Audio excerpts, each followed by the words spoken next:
All right, I'm back. This is lesson 8.3. We are planning an aquarium.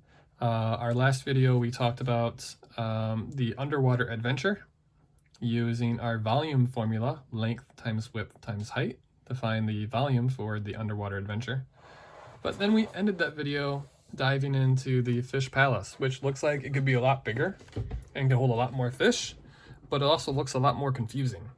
So what we left off with is chopping this giant thing into 3 separate sections to try to figure out what these sections would be combined in terms of volume.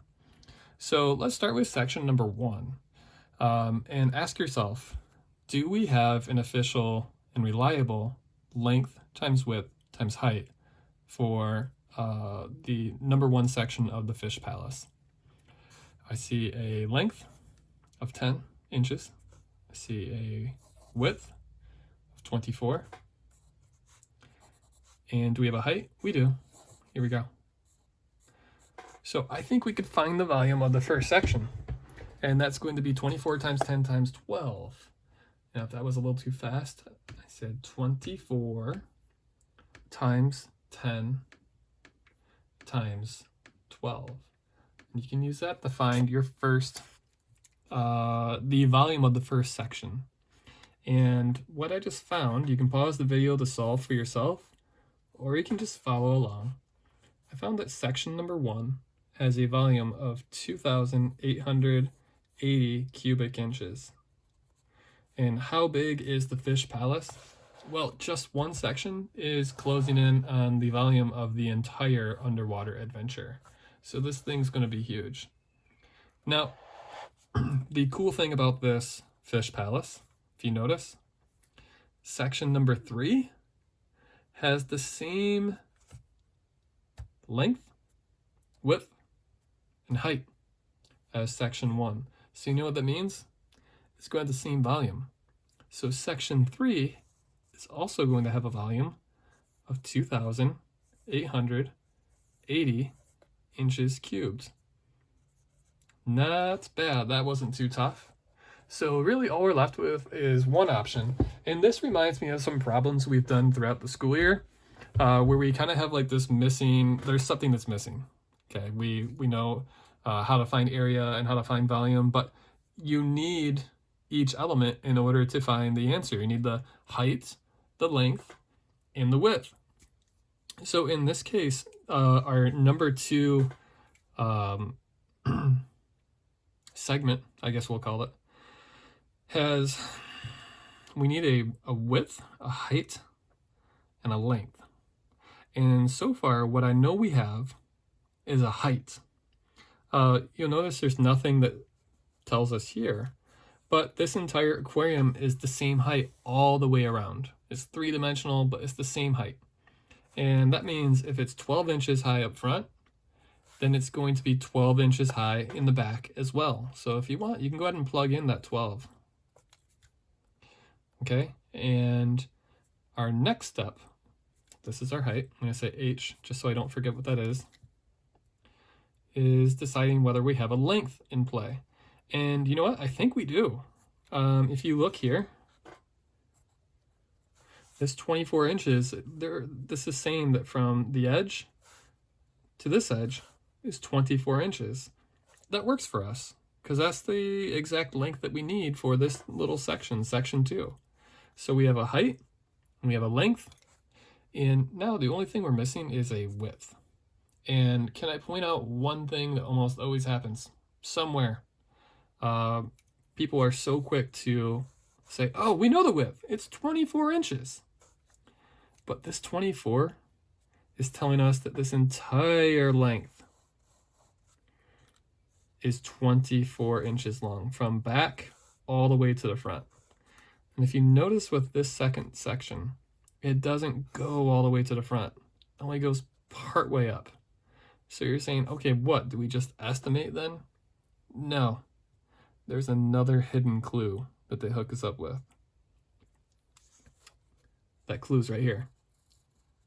It's the 14 inches. Okay, this 14 inches is saying from the end of segment 2 to the front is 14 inches. And you're saying, well, okay, that doesn't help us because this has nothing to do with segment 2. But there's something we can do here. If we know the entire length is 24, and this section is 14, why don't we take the 24, subtract the 14, and that will tell us what this part, this missing part, is supposed to be. Okay, this is basically saying this is 14 out of 24 total. So what we have is 14 plus blank will equal 24. And can you think in your head right now, what can we add the 14 to equal 24? If it helps you to visualize, I'll put it down here. 14 plus blank equals 24. This is a cool one because I love things with 5s and 0s. So my first thought is, what happens if I add 10 to 14? And it's perfect. You get 24. So you know what that means for us? That means this question mark for our width, it's going to be actually a width of 10 inches. And we can check our work. 10 and 14 is 24, which matches the width. And the good news is now we have the 3 elements. We have our height, our length, and our width. So now we need to just put it back into our volume formula. Length times width times height. So that's going to be, I'm going to enter it in as we speak. Height of 12. Remember, it does not matter which order with multiplication. So you can start with 12 if that makes you happy. 12 times 24 times 10.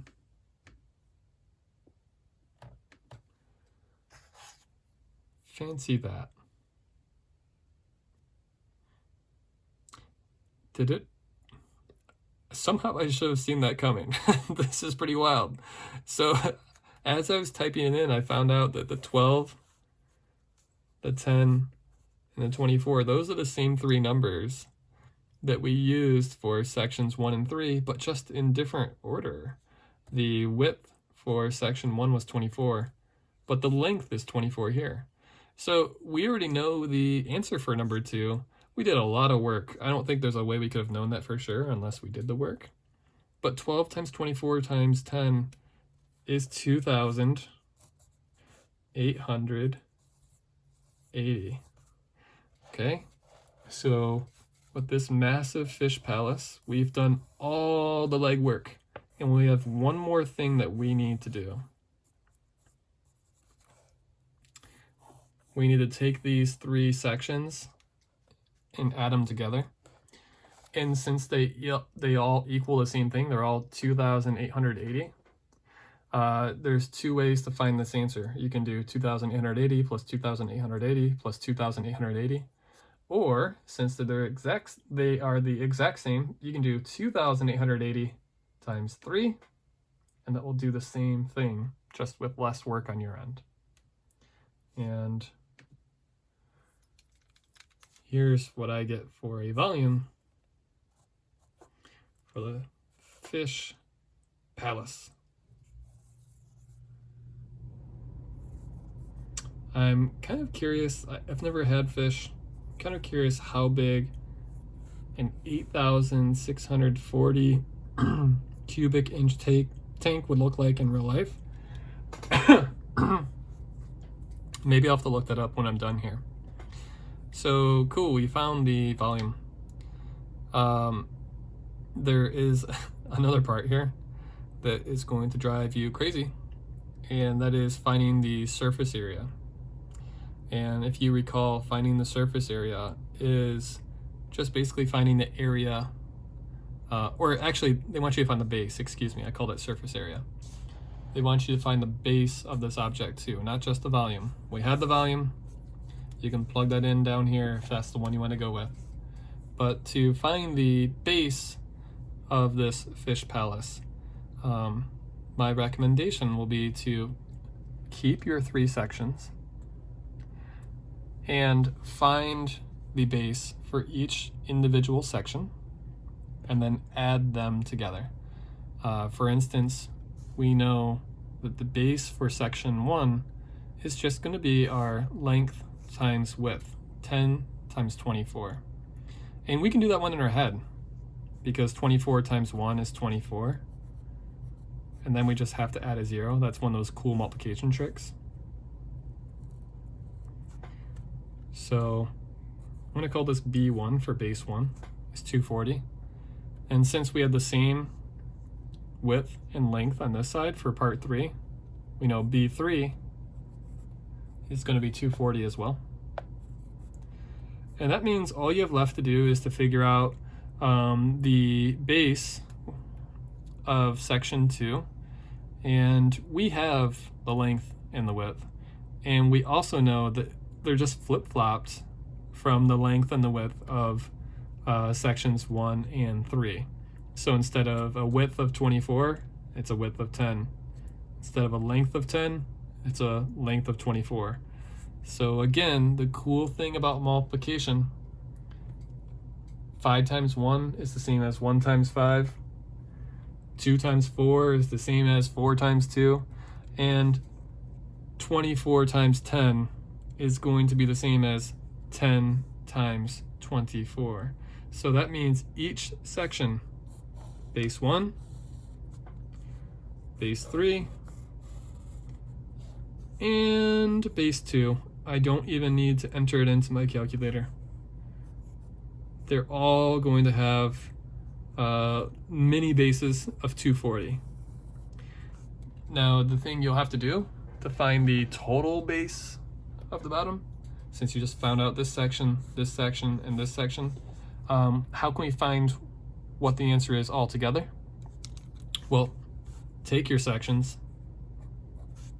That looks like a multiplication sign. I was trying to do a sideways addition sign, and it turns out a sideways addition sign is a multiplication sign. So you'll just take these sections and add them together, just like we did for the volume sections. To find the total, you have to take the 3 parts and smush them together. And again, you can add all 3. The shortcut, since they have the same, is you could do 240 times 3. That works as well. And as always, you can pause or just wait patiently for me to enter this in, and you know what? I'll hook you up with the Fish Palace today, if that's what you really want to go with.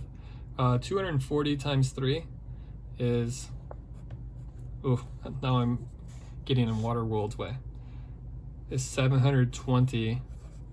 And since we're dealing with base, which is like the area, area is 2-dimensional. So this will be 720 inches squared. Okay, so quick review. We found the volume today. Let me get a pen out. Here's the volume of the Fish Palace. And here is the base of the Fish Palace. I have not checked my work with the answer page. That's just from my own calculation. So if something's off and a teacher or a parent's like, yo, this is totally not right, apologies in advance. But you know what? It looks good. So I think if nothing else, we have to be right there in the ballpark. And you know what? I have like a minute left. Let me check my answer sheet and see if I can find the area for the Fish Palace. Base looks good. Volume looks good.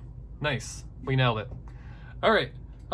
If you're interested in getting some help on 285, maybe 286, stay tuned, and I will help you with that in a moment.